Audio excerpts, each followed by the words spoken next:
what are the specific mobility challenges that you address in rural Zimbabwe, and why it is crucial to bridge the gap between urban and rural mobility development?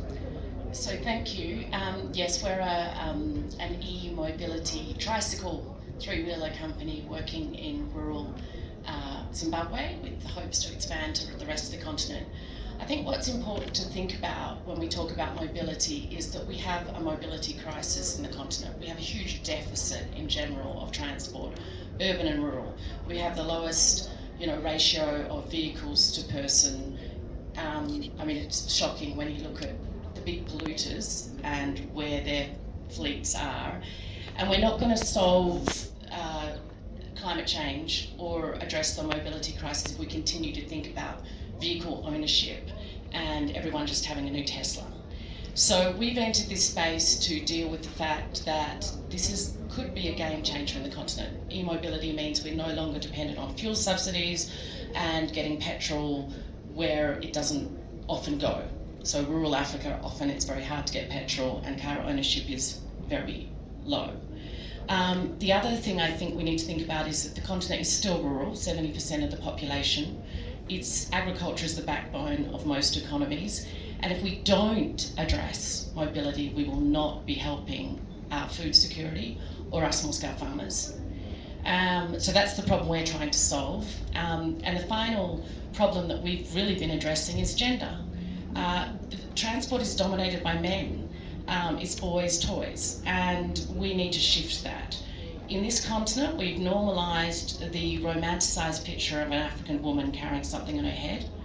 If you talk to them, it's painful, it takes a lot of time, a waste of their time, which they could be using for far more productive things, and no one's bothered.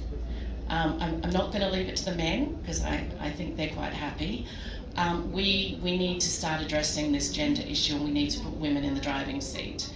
It's not just having transport for them, but showing them how to drive.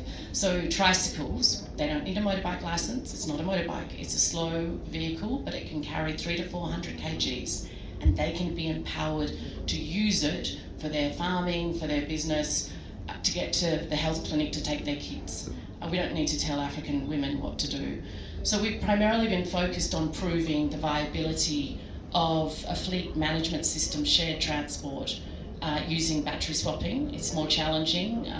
Rural electrification, as we know, is awfully low, but we have the benefits of off-grid energy, we have rural electrification programs, and we have the huge investment globally going into energy storage.